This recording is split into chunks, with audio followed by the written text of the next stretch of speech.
Super position না, হ্যাঁ এখন সুপার পজিশন। তো সুপার পজিশন অ্যাকচুয়ালি আমরা কেন ইউজ করি? আমরা অনেক সময় দেখি হচ্ছে কি মাল্টিপল সোর্স, না মাল্টিপল সোর্সের ক্ষেত্রে আমরা হচ্ছে কি যে একটা একটা সোর্স নিয়ে ক্যালকুলেট করবো, পরবর্তীতে সবগুলো যোগ করে দিব। সুপার পজিশনের কাজটাই হচ্ছে এটা। সার্কিট সলভের জন্য আরেকটা প্রসিডিউর রাখি আমরা, অলরেডি দুটো প্রসিডিউর শিখে আসছি, একটা হচ্ছে মেশ অ্যানালাইসিস, একটা নোডাল অ্যানালাইসিস। এখন আরেকটা শিখবো, সেটা হচ্ছে সুপার পজিশন। এগুলো হচ্ছে কি সার্কিট সলভের জন্য এক একটা প্রসেস। ঠিক আছে?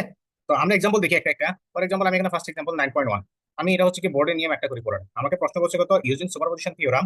এই যে এখানে বলছে, প্রশ্নটা বলছে কি using super position theorem determine the current I1। আমাকে I1 এর মান বের করতে বলছে এই সার্কিটে। আমি হচ্ছে যাই I1 কিভাবে কি কি চাইতেছে, কেন চাইতেছে সব আমি। তো এখানে আমার দুইটা জিনিস মাথায় রাখতে হবে। সুপার পজিশন দিয়ে যখন সলভ করব, আমার প্রথম কাজ হচ্ছে আমি একটা একটা সোর্স দিয়ে ক্যালকুলেট করব। আমরা জানি সার্কিটে দুই ধরনের সোর্স থাকে, একটা ভোল্টেজ সোর্স, একটা কি কারেন্ট সোর্স। ফাইন। তো এখন যখন ভোল্টেজ সোর্স মানে হচ্ছে যেটা ব্যাটারি বলে চিনে আসছি সেটা, আর কারেন্ট সোর্স মানে হচ্ছে কোনটা, এটা। তো আমি যখন যে কোনো একটা নিয়ে সলভ করতে যাব, অপরটা আমার সার্কিটে থাকতে পারবে না।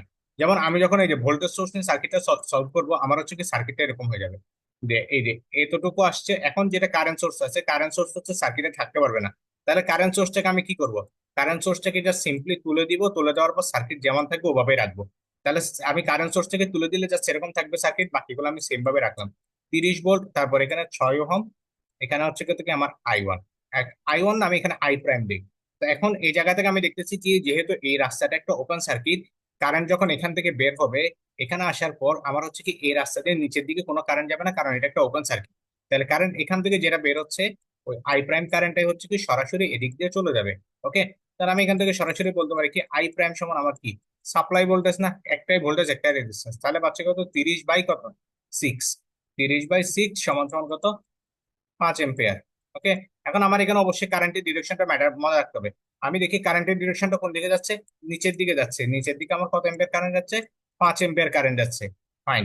এরপর আবার হচ্ছে কি আমার কি, যে আমি সোর্স হচ্ছে কি ফার্স্টে আমি কি ব্যাটারি দিয়ে হিসাব করলাম না, এবার আমি কি এই যে কারেন্ট সোর্স যেটা আছে ওই কারেন্ট সোর্স দিয়ে হিসাব করব।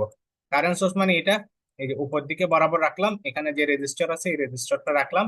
তারপর এখানে যে ভোল্টেজ সোর্সটা আছে, এই ভোল্টেজ সোর্সটা কি করব, তাই না? এই যে এখানে যে ভোল্টেজ সোর্স আছে, ভোল্টেজ সোর্সটাকে আমি তুলে দিলাম না। বাট আমি এখানে শুধুমাত্র তুলে দিব না, আরেকটা কাজ করব। ব্যাটারি যখন তুলে দিব, তখন ব্যাটারি তুলে দিয়ে ওই জায়গায় আমি জাস্ট একটা সিম্পল একটা তার যোগ করে দিব। তাহলে আমি এখান থেকে দুইটা জিনিস শিখলাম। সেটা হচ্ছে যে আমি যখন কারেন্ট সোর্স তুলে দিব, জাস্ট তুলে দিব, সার্কিটটা যেমন থাকবে ওইরকমই রাখবো। আবার হচ্ছে যখন আমি ভোল্টেজ সোর্সটা তুলে দিব, ভোল্টেজ সোর্সটা তুলে দিব ঠিক আছে, প্লাস ভোল্টেজ সোর্স যে জায়গায় ছিল ওই জায়গায় আমি একটা একটা তার যোগ করে দিব। এই বিষয়টাকে বলা হচ্ছে শর্ট সার্কিট। আর এই বিষয়টাকে বলা হচ্ছে কি ওপেন সার্কিট। লিখে রাখতে পারি যে কারেন্ট সোর্স যখন থাকবে, আমি শর্ট ফর্মে লিখি, তখন সেটাকে আমি ওপেন সার্কিট করব, ওপেন সার্কিট। আর যখন ভোল্টেজ সোর্স যখন থাকবে, সেটাকে আমি কি করব, শর্ট সার্কিট করব। এটা হচ্ছে সুপারপজিশনের একটা নিয়ম। আচ্ছা। তো এরপর আমি একটু দেখি, এখানে আমার কারেন্ট আছে কত, 3 এম্পিয়ারের একটা কারেন্ট সোর্স। এখন আমি দেখি কারেন্ট এখান থেকে বের হলো, সে দুইটা রাস্তা পাইলো, কোন রাস্তায় কত কারেন্ট যাবে বের করতে হবে না? এখানে আমি একটু খেয়াল করে দেখি, সেটা হচ্ছে কারেন্ট এই পয়েন্ট আসার পর যখন দুইটা রাস্তা পাইছে, এই পাশের রাস্তাটা কিন্তু তার জন্য পুরোটা ফ্রি রাস্তা। তার মানে এখান দিয়ে কোনো রকম বাধা নাই। আর একটা হচ্ছে কি, যখন এই পাশ দিয়ে যাচ্ছে তখন এই পাশে কি ছোট একটা বাধা আছে। তাহলে আমি বলতে পারি যে এখানে যেহেতু কোনো বাধা নাই, কারেন্ট একদম ফ্রি রাস্তা পাইলে এই রাস্তা দিয়ে পুরোটা কারেন্ট চলে যাবে। এই রাস্তা দিয়ে কারেন্ট হয়ে যাবে কত, 0। এই ঘটনাটাকে বলা হচ্ছে কি শর্ট সার্কিট।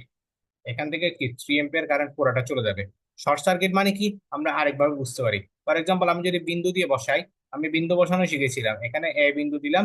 তারপর হচ্ছে দেখি ঘুরে গিয়ে আমি হচ্ছে যতক্ষণ না পর্যন্ত একটা এলিমেন্ট পাচ্ছি, এলিমেন্ট ওভারকাম করতেছি, ততক্ষণ পর্যন্ত কি বিন্দু সেম থাকবে।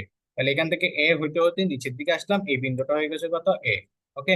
তারপর এখানে এই বিন্দুটাও এ, এখানেও এই বিন্দুটাও এ। ওকে। তাহলে এখন শর্ট সার্কিট কিভাবে বুঝবো?